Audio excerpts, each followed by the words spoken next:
আমি আরামে ঘুমাচ্ছিলাম, তখন আমার আম্মু ডাক দিল। বাবা রবিউল, উঠ বাবা। আম্মু উঠতেছি, দাঁড়াও। আরে বাবা, আজকে না তোর প্রথম দিন কলেজের?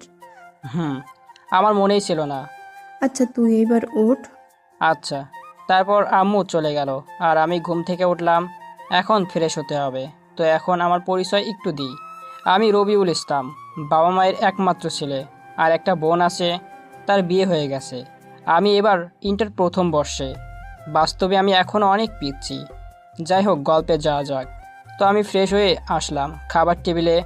আমি আব্বু একসাথে খেতে বসলাম। আমরা সবাই একসাথে খাওয়া করি। তা বাবা, তোর তো আজকে কলেজে প্রথম দিন, তাই না? হুম শোন বাবা, আমরা গরিব মানুষ, এবেলা খেলে ওবেলা চিন্তা হয়। জি আম্মু। কলেজে আরো কারোর সাথে ঝগড়া করবি না। আচ্ছা। তা তুই কেমনে যাবি কলেজে? এই নে 100 টাকা। যদি কোনো সমস্যা হয় তাহলে খরচ করিস, না হলে রেখে দিস। আচ্ছা। তারপর খাওয়া করে আমি আমার বই সাইকেলটা বের করলাম, কিন্তু খুব পুরাতন। আমার সাইকেল দিয়ে কলেজে যেতে প্রায় 2 ঘন্টা লাগবে। আমার বাসা গ্রামে আর কলেজ শহরে, 15 কিলোমিটার রাস্তা। এই কলেজে সব বড়লোক ছেলে মেয়ে পড়ে, আর সেই কলেজে ভর্তি হয়েছি। আসলে আমার পরীক্ষার রেজাল্ট ভালো হয়, তাই চান্স পেয়েছি।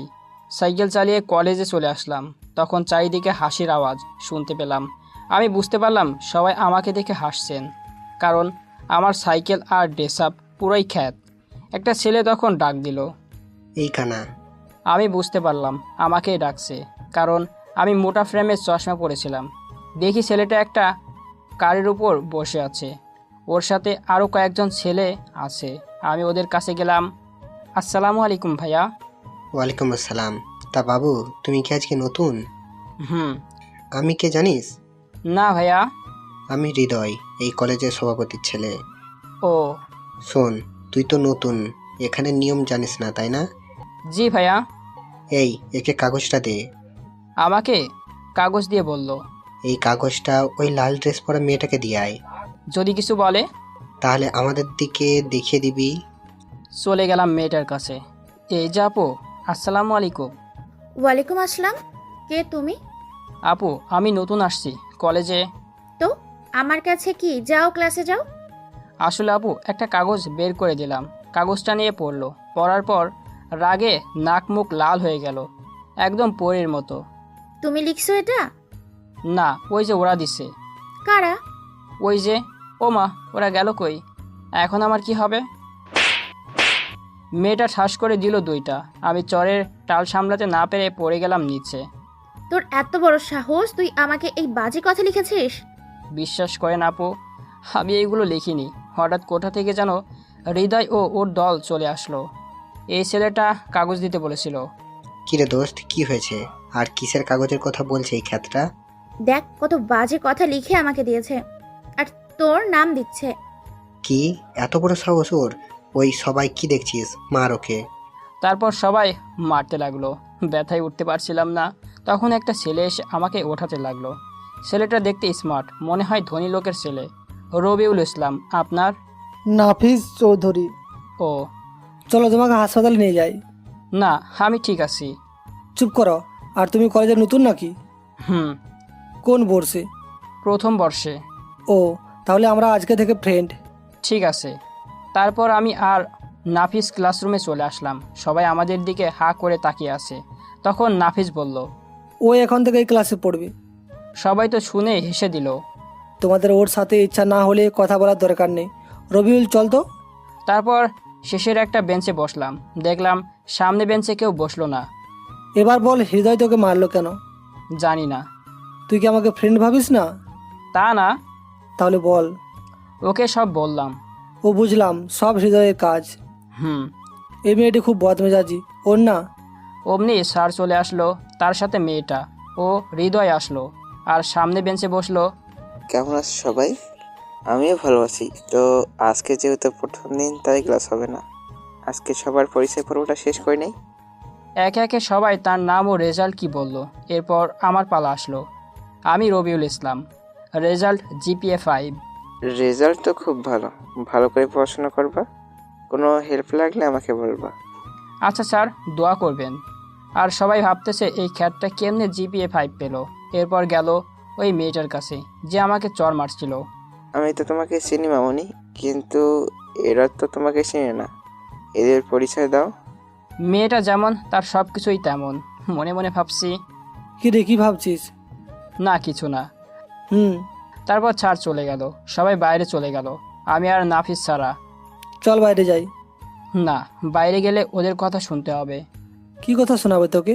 চল আমার সাথে। আমাকে জোর করে নিয়ে গেল। একটু পর একটা মেয়ে এলো আমাদের মাঝে। হাই, কি করো এখানে? দেখতেই তো পাচ্ছ বসে আছি। আমি তামান্না জাহান মেহের, তোমাদের সাথে পড়ে। ও, তোমাদের পরিচয় আমি জানি। জানলেই ভালো। এই যে মিস্টার। জি, আমাকে বলছেন?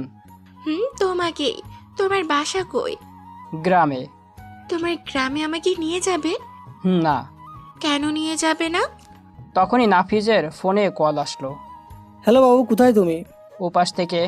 মাঠে আসো। আমি কখন বললাম আমি ধনী আর তুমি গরিব? তোরা কথা বল, আমি আমার জিএফ এর সাথে কথা বলে আসি। আচ্ছা যা। তো আমরা ফ্রেন্ড হতে পারি? না। কেন? তুমি ধনী তাই। দূর, তুমি এত বেশি বোঝো কেন? ঠিক বলছি, এটা এই দেশের আইন। তখনই নাফিজ চলে আসলো, সাথে একটা মেয়ে। এটা আমার জিএফ লামিয়া, আর লামিয়া এটা আমার বন্ধু রবিউল। ও আচ্ছা। এবার চলো বসি। তারপর আমরা চারজন আড্ডা দিতে লাগলাম। একে একে সব ক্লাস শেষ হলো। এরপর আমি সাইকেল নিয়ে বাড়িতে চলে আসলাম। আম্মু আমাকে দেখে বলতে লাগলো, কিরে বাবা, মাথায় আঘাত পেলি কেমনে? আসলে আম্মু, সাইকেল দিয়ে যাওয়ার জন্য অ্যাক্সিডেন্ট হয়েছিল। কি, তোর কিছু হয়নি তো? না, কিছু হয়নি, একটু মাথা কেটে গেছে। আচ্ছা, তুই ফ্রেশ হয়ে আয়, আমি নাস্তা দিচ্ছি। আচ্ছা। তারপর ফ্রেশ হতে গেলাম। কিছুক্ষণ পর আব্বু বাসায় আসলো, একসাথে খাবার খেলাম, তারপর দিলাম একটা ঘুম। তারপরের দিন কলেজে গেলাম, কিন্তু আজ একটু তাড়াতাড়ি চলে আসছি, তাই একটা গাছের নিচে বসলাম। একটু পরে একটা প্রাইভেট কার কলেজে প্রবেশ করলো। দেখলাম ওটা মীরা। ওর উপর হালকা ক্রাশ খেলাম আর কি, তাই তাকাচ্ছি একটু করে, কিন্তু তার পাশে হৃদয় দেখলাম কি যেন বলছে আর আমার দিকে দেখিয়ে দিচ্ছে। আমি মাথা নিচু করে বসে থাকলাম। এই যে ছেলে, এদিকে আসো। আপু বলেন। কাছে যেতেই দিল ঠাস করে। ওই দিন বাজে চিঠি দিলি, আজ খারাপ নজরে তাকাচ্ছিস আমার দিকে। তুই জানিস এই কলেজ আমার বাবার জন্য চলে? কই আপু, আমি তো খারাপ নজর দেয়নি। তুই আমার মুখের উপরে কথা বলিস, তোর এত বড় সাহস? আমি এখন যাই আপু। তবে আমাকে যখন দেখবি ম্যাডাম ডাকবি আর সালাম দিবে। আচ্ছা ম্যাডাম। আমি ওদের থেকে দূরে চলে আসলাম। একটু পরেই মেহের চলে আসলো এবং আমার পাশে বসে পড়লো। তা কেমন আছো? আলহামদুলিল্লাহ, তুমি? ভালো। তা তোমার গাল এত লাল কেন? কই না তো। কে বলো? আমি বলছি, বাদ দাও তো। অমনি দেখলাম নাফিজ আর লামিয়া বাইকে করে আসছে। বাইকটা পার করে আমার দিকে এলো।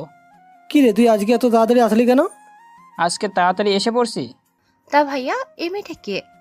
জানি না, আমাদের সাথে পড়ে। আমাদের সাথে যখন পড়ে তাহলে তো আমার ফ্রেন্ড। এই কথাটা ওকে বোঝানোর চেষ্টা করছি। কি সমস্যা ওকে ফ্রেন্ড করতে? আমাকে উদ্দেশ্য করে। তোমরা সবাই ধনী, আমার সাথে কি তোমাদের যাই? ফ্রেন্ডশিপ ধরি গরিব দেখে হয় না। আমি পারবো না। নাফিস, তাহলে আমাদের ব্রেকআপ। কি? তোমার বন্ধুকে ওর সাথে বন্ধুত্ব করতে বলো। আচ্ছা করলাম, তাও তোমরা ব্রেকআপ করো না। হুম। তারপর আমরা সবাই ক্লাসে চলে আসলাম। এভাবে দিন চলতে থাকলো। কিছুদিন পর। তুই প্রেম করিস? প্রেম করলে তুই তো জানবি। তাও ঠিক। হুম। তোর মোবাইল নাই তাই না? হুম। চল মার্কেটে যাব।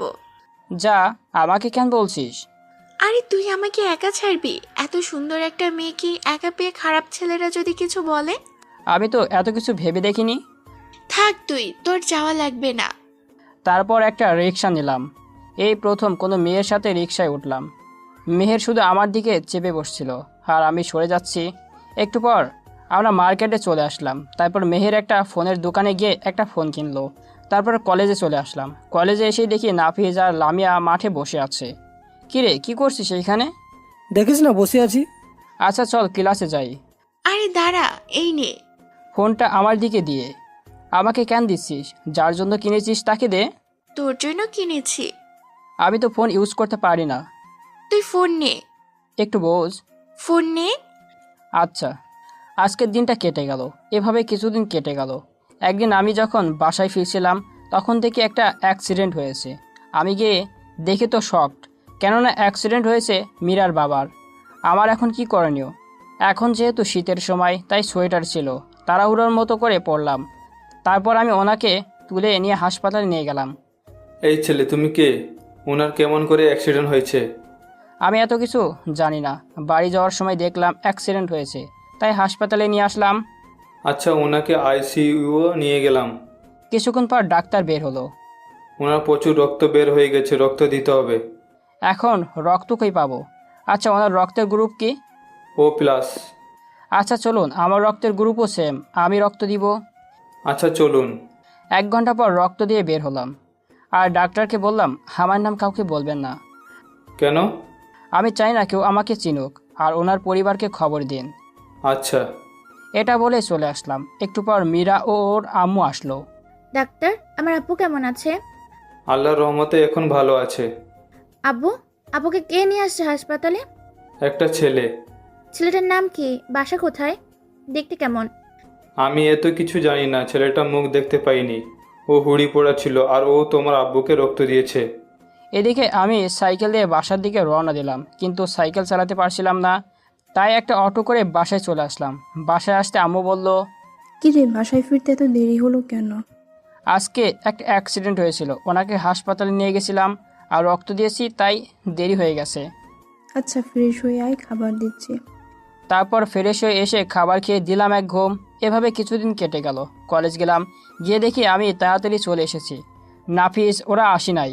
কিছুক্ষণ পর মীরা আসলো। এসেই, এই ছেলে, এদিকে আয়। জি ম্যাডাম, কিছু বলবেন? তোর নাম কি? বাসা কোথায় তোর?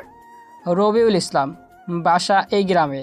ও, তুই কি জানিস এখানে এইসব কাপড় পরে আসলে সবাই তোকে নিয়ে মজা করে? জানি, কিন্তু কি করব বলেন। কাজ কর। তখনই হৃদয় চলে আসলো। কিরে, তুই এখানে কি করিস? এখানে মীরার সাথে কিছু করছিস নি তো? না। আরে তুই হাইপার হোস না, ও কিছু করে নাই। ওই তুই যা।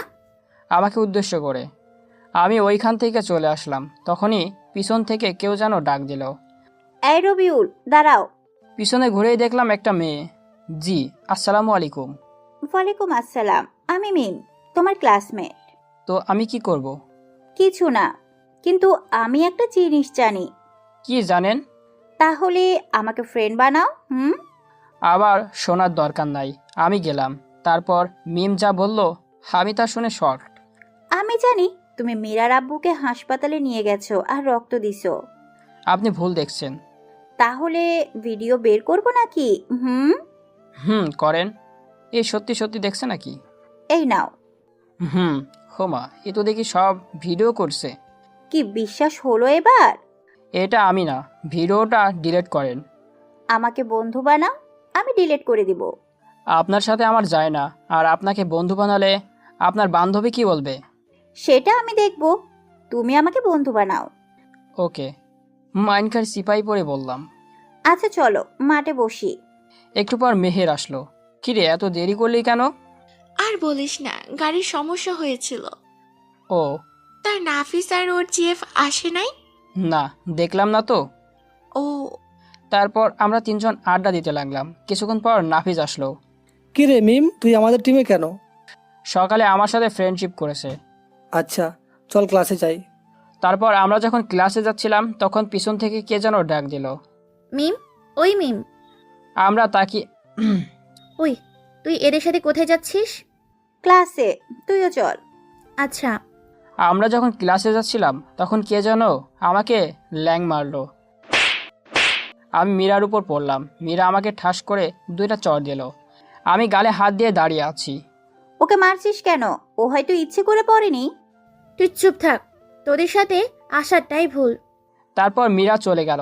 আমি দেখলাম হৃদয় হাসছে, আর বুঝতে বাকি রইল না এটা ওর কাজ। সেদিনের মতো ক্লাস শেষ করে চলে আসলাম। কিছুদিন পর সবাই আড্ডা দিচ্ছিলাম। তখন নাফিস, আচ্ছা রবিউল, তোর জিএফ কই? হাসালি, আমার আবার জেব। আমার জীবনে 2টা বন্ধু, মিম ও মেহের। তা এতদিনে কাউকে ভালোবাসিসনি? একজনকে অনেক ভালোবাসি, তার জন্য কবিতাও লিখি। কত ভালোবাসা দেখ না বাবুর। আচ্ছা, তুই এখন কবিতা বল। তারপর ওদের কবিতা বললাম। তুই তো কয়েকদিনেই কবি হয়ে যাবি। তা মেয়েটা কে? মেয়েটা হলো মীরা চৌধুরী। তোর মাথা ঠিক আছে? আমি যেদিন প্রথম ওকে দেখি সেই দিন ওকে ভালোবেসে ফেলেছি। দেখি আমি কি করতে পারি। তোকে কিছুই করতে হবে না। তুই চুপ থাক, আমি কালকেই তোদের মিট করাবো। তারপরের দিন পার্কে মীরা আর মিম। কিরে, কিছু কি বলবি? তোর জন্য একটা ছেলে কবিতা লেখে, তোকে অনেক ভালোবাসে। সত্যি? একটু পরে আসবে, দেখিস। এইটা আবার এখানে কি করতে আসছে? আমিও রেডি হয়ে গেলাম। মীরা আমাকে দেখে রেগে গেল। মিম আমার কাছে আসলো। যা, এখন প্রপোজ করে দে। তারপর আমি মীরাকে কবিতার মাধ্যমে প্রপোজ করলাম, কিন্তু মীরা তা শুনে রেগে গেল আর আমাকে ঠাস করে 4টা চড় মারলো। ছোট লোক, তোর সাহস কি করে হয় আমাকে প্রপোজ করার? এটা পাবলিক প্লেস। চুপ থাক। তোর কি আছে একটা সাইকেল? সেটা দিয়ে আমাকে ঘোরাবি? আর তুই আমাকে প্রপোজ করতে আসছস কত টাকা নিয়ে? 1000।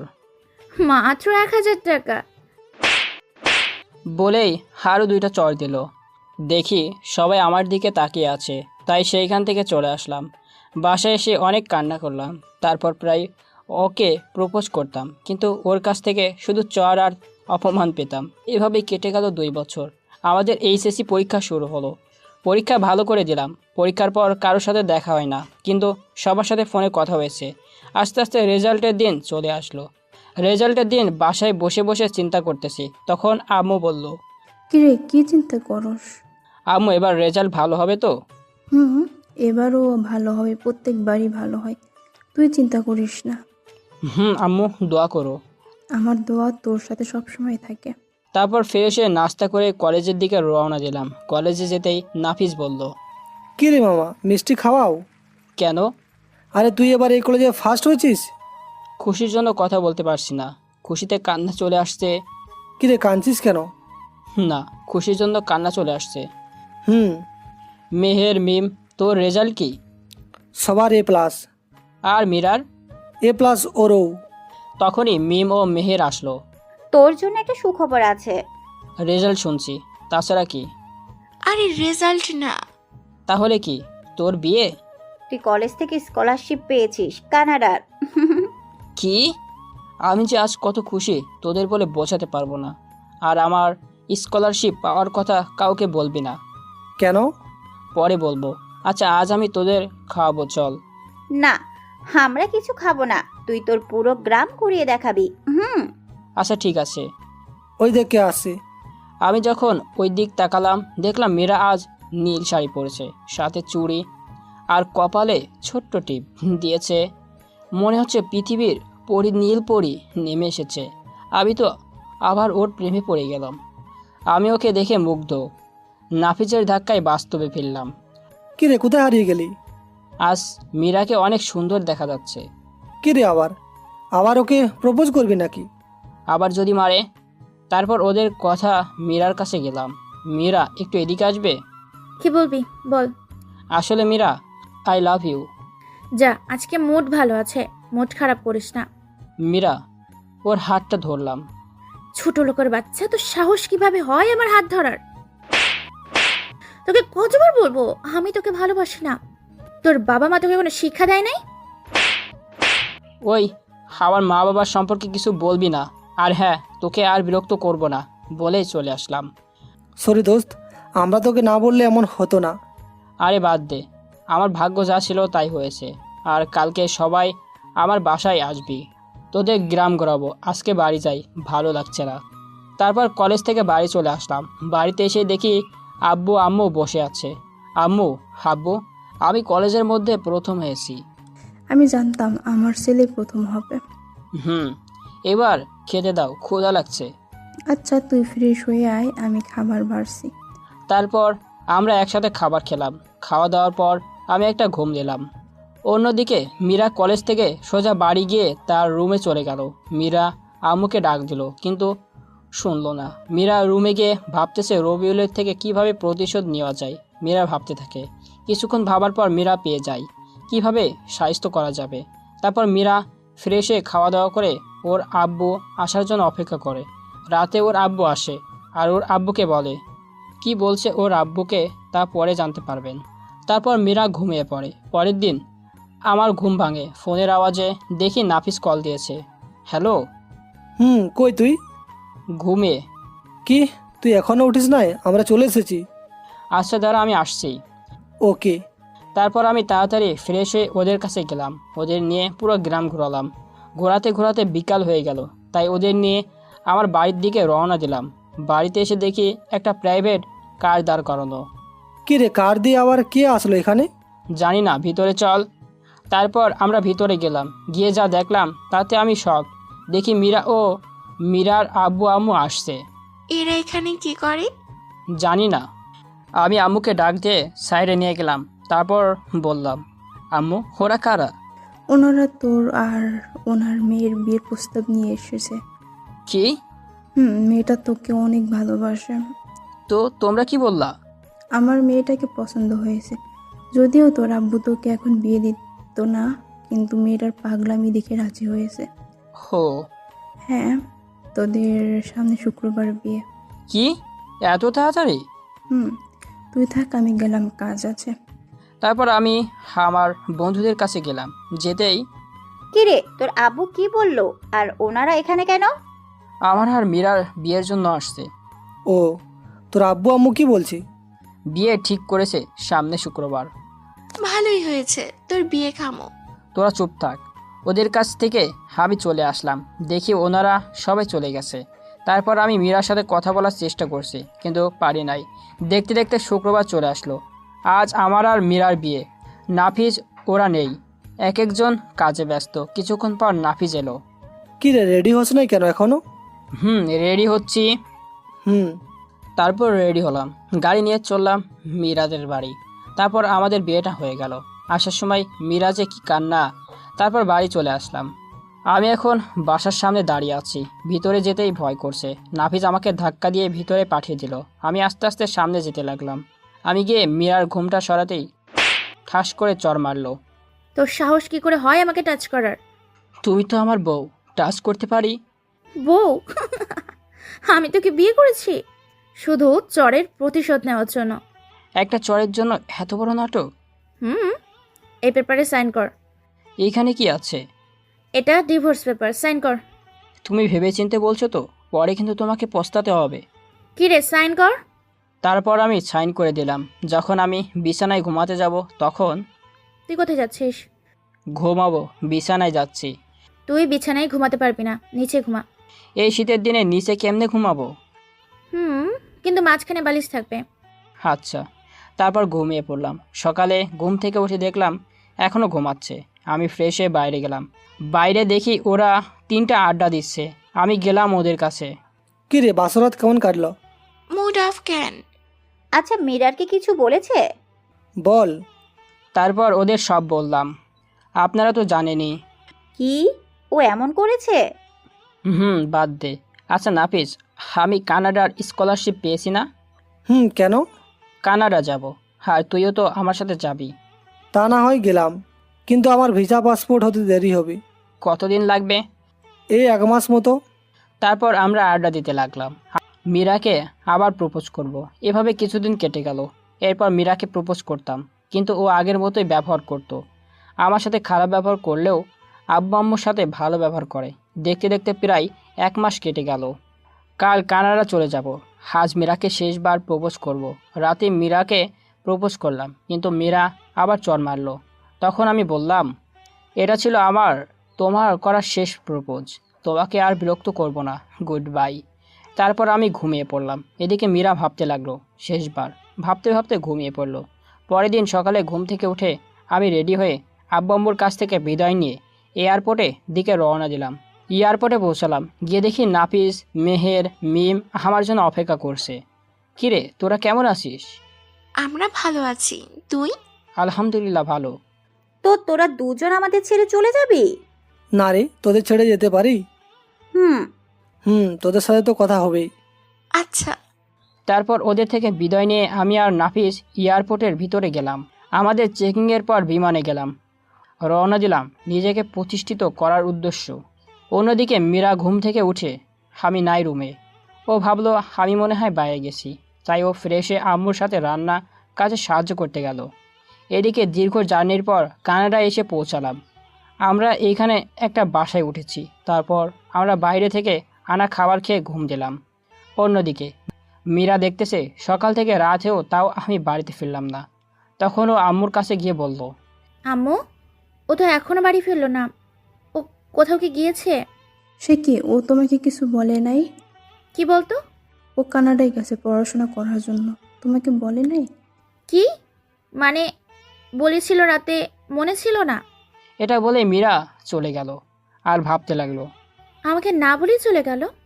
ওর কাল রাতের কথাগুলো মনে হতে লাগলো। এইগুলো ভাবতে ভাবতে ঘুমিয়ে পড়লো। অন্যদিকে আমরা ভোর সকালে উঠে নামাজ পড়ে কিছু হালকা নাস্তা করে ভার্সিটির দিকে রওনা দিলাম। ভার্সিটিতে গিয়ে আমাদের ভর্তির কাজ শেষ করলাম। সেই দিনের মতো ক্লাস শেষ করে চলে আসলাম। এভাবে কিছুদিন চলে গেল।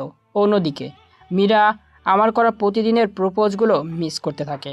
আসলে ও আমাকে কখনো ভালোবেসে ফেলে তা নিজেও জানে না। ওর কাছে আমার ফোন নাম্বারও নেই যে আমাকে ফোন করবে। তখন মীরা মিমের কথা মনে হয়। তখনই মীরা মিমকে কল করে। মিম, কেমন আছিস? ভালো আছি, তুই? আমিও ভালো। শোন, আমার সাথে একটু দেখা করতে পারবে? আচ্ছা। তাহলে তুই এখানে চলে আয়। আচ্ছা। তারপর ওরা দেখা করে। কি রে, আমাকে এখানে ডেকেছিস কেন? আচ্ছা শোন না, তোর কাছে রবিউলের নাম্বার আছে? থাকলে আমাকে দে না। কেন? ওকে আরো অপমান করার বাকি আছে নাকি? না, আমি ওরকম কিছু বলবো না। আমি দিতে পারবো না। তুই বলেছিলি না তোর বাবাকে যে রক্ত দিয়েছে তাকে পেলে তুই তাকে ভালোবাসবি? বলেছিলাম, কিন্তু এমনটা বলছিস কেন? তা ওই ছেলেটাকে জানিস? না, কে ছেলেটা? ও হলো রবিউল। কি? তুই সত্যি বলছিস? এই দেখ, এবার বিশ্বাস হয়েছে? এটা বলেই মিম চলে যায় আর মীরা সেইখানে দাঁড়িয়ে কান্না করতে থাকে। কিছুক্ষণ পর মীরা বাড়ি চলে আসে। এইদিকে আমাদের পড়াশোনা ভালো চলছে। নাফিসকে বললাম, নাফিস, আচ্ছা একটা বিজনেস শুরু করলে কেমন হয়? ভালো হয়, কিন্তু এত টাকা পাবো কোথায়? আমার স্কলারশিপের টাকা আছে, আর কিছু তুই দে। আচ্ছা। তারপর আমরা একটা বিজনেস শুরু করি। অন্যদিকে মীরা প্রায় কান্না করে, কিছুই তেমন খায় না। এটা আম্মু লক্ষ্য করে আর মীরাকে বলে, নির্মা, তুমি এখন এমন থাকো কেন, মন মরা হয়ে? আম্মু, আমি একটা বড় ভুল করে ফেলছি। কি ভুল করছো? তারপর ও সব বলে। ও আমাকে ক্ষমা করবে তো? তুমি এটা খুব বড় ভুল করেছো, কিন্তু আমার ছেলে তোমাকে অবশ্যই ক্ষমা করবে। দেখো তো, না খেয়ে শরীরে কি অবস্থা করেছো। চলো, আজকে আমি তোমাকে খাইয়ে দেব। তারপর আম্মু মীরাকে খাওয়াই দিল। এদিকে আমাদের বিজনেস ভালোই চলছিল। এভাবে কেটে যায় 4 বছর। এখন আমাদের কোম্পানিটা নাম্বার 1। আমাদের কোম্পানি এখন বিভিন্ন দেশে শাখা বয়েছে। নাফিস, অনেক তো বাইরে থাকলাম, আব্বু আম্মুকে দেখতে মনে চাইছে। আচ্ছা চল এবার দেশে যাই। ওকে, তাহলে আকাশকে বাংলাদেশে যাওয়ার ব্যবস্থা করতে বল। ওকে। তারপর আমরা বাংলাদেশের উদ্দেশ্যে রওনা দিলাম। তারপর দীর্ঘ জার্নির পর বাংলাদেশে আসলাম। এয়ারপোর্টের বাইরে এসে দেখি আমাদের জন্য গাড়ি রয়েছে। তারপর নাফিজ ওর বাড়ির দিকে রওনা দিল আর আমি আমার বাড়ির দিকে রওনা দিলাম। কিছুক্ষণের মধ্যে বাড়িতে পৌঁছে গেলাম। গিয়ে আমি বেল দিলাম।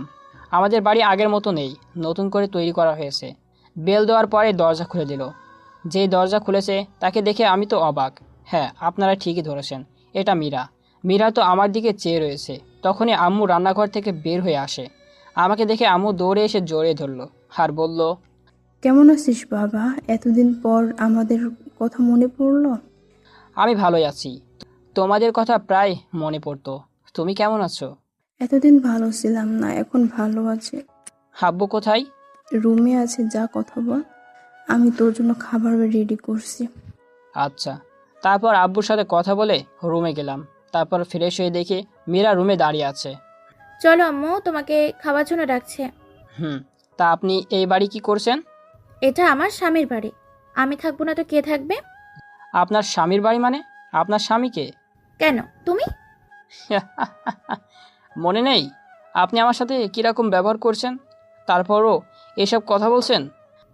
আমার আগের সব ব্যবহারের জন্য ক্ষমা চাচ্ছে, প্লিজ ক্ষমা করে দাও। আমি ওর কথা না শুনে খাবার টেবিলে চলে গেলাম। আম্মু খাবার দিল, আমি খাওয়া শুরু করলাম। একটু পর মীরা রান্নাঘর থেকে কী যেন নিয়ে আসলো, তা আম্মু আমাকে দিতে বলল। মীরা যখন খাবার দেবে তখনই আমি ওর পায়ে আঘাত করলাম, আর ও ব্যথায় খাবার আমার উপর ফেলে দিল। সাথে সাথে ওকে ঠাস করে ওকে চড় দিলাম। আম্মু কি কাজের লোক রাখছো, ঠিকমতো কাজ করতে পারে না, বলে আমি রুমে চলে আসলাম। আর মীরা ওইখানে দাঁড়িয়ে কাঁদতে লাগলো। আমি রুমে এসে ফ্রেশ হয়ে দিলাম একটা ঘুম। সকালে ঘুম থেকে উঠে বুঝতে পারলাম বুকের উপর ভারী কিছু রয়েছে। চোখ খুলে দেখি মীরা আমার বুকের উপর ঘুমাচ্ছে। ওকে এভাবে দেখে অনেক সুন্দর লাগছে। না, আমাকে ওকে শাস্তি দিতেই হবে। এটা ভেবে ওকে দিলাম ধাক্কা। মীরা নিচে গিয়ে পড়ল। ও মারে, আমার কোমর গেল রে। বলে আমার দিকে করুণভাবে তাকালো। ও বলল, আমাকে এভাবে ফেলে দিলে কেন? তো তুই আমার বুকের উপর শুয়েছিলি কেন? আমি শুভ না তো কে শুবে? তুই শুবি না, আর আমি যেন তোকে আমার আশেপাশে না দেখি। এটা বলেই আমি বাথরুমে ফ্রেশ হতে গেলাম। এসে দেখি মীরা ওইখানে বসে আছে। আমি নিচে চলে আসলাম। আম্মু নাস্তা দাও। আচ্ছা তুই বস, আমি নাস্তা দিচ্ছি, তুই বস।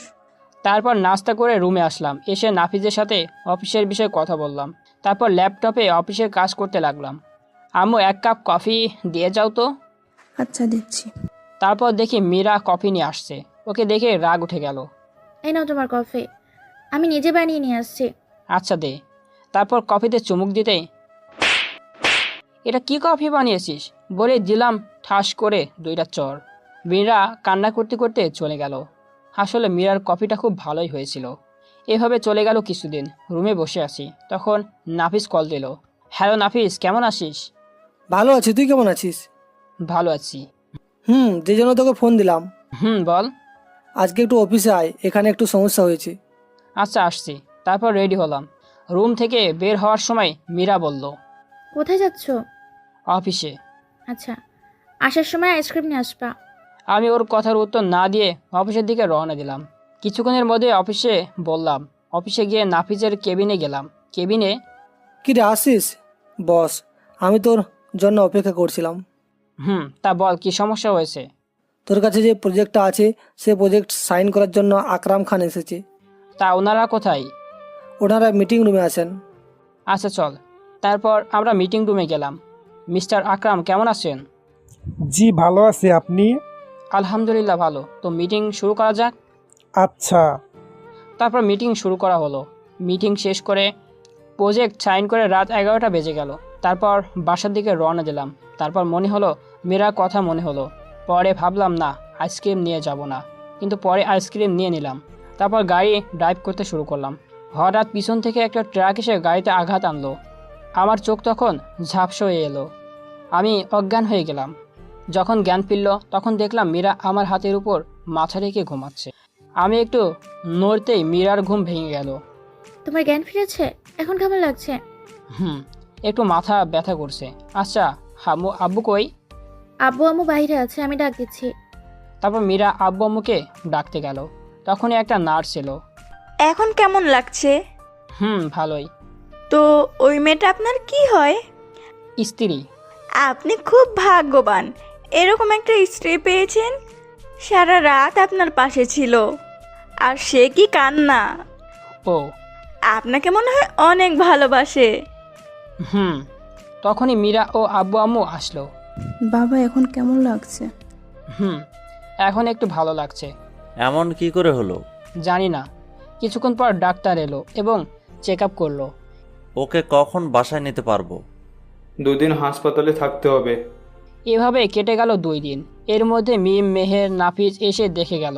মীরাও 2 দিন আমার পাশেই ছিল। আমাকে আজ বাড়িতে নিয়ে আসা হলো। মীরা আমাকে ধরে রুমে নিয়ে গেল। একটু পর দেখি মীরা 1 প্লেট খাবার নিয়ে আসছে। মীরা আমাকে খাবার খাওয়াই দিচ্ছে। আমি ভাবতেছি ওকে আর কষ্ট দিব না। মীরা, তুমি খেয়েছো? না, তুমি খাও, তারপর আমি খাবো। না, তুমি এখনই খাও। এখানে যে খাবার আছে তা দিয়ে 2 জনের হয়ে যাবে। তারপর মীরা আমাকে খাওয়াই দিল আর নিজেও খেলো। আমি মীরার সেবায় কিছুদিনের মধ্যেই পুরোপুরি সুস্থ হয়ে গেলাম।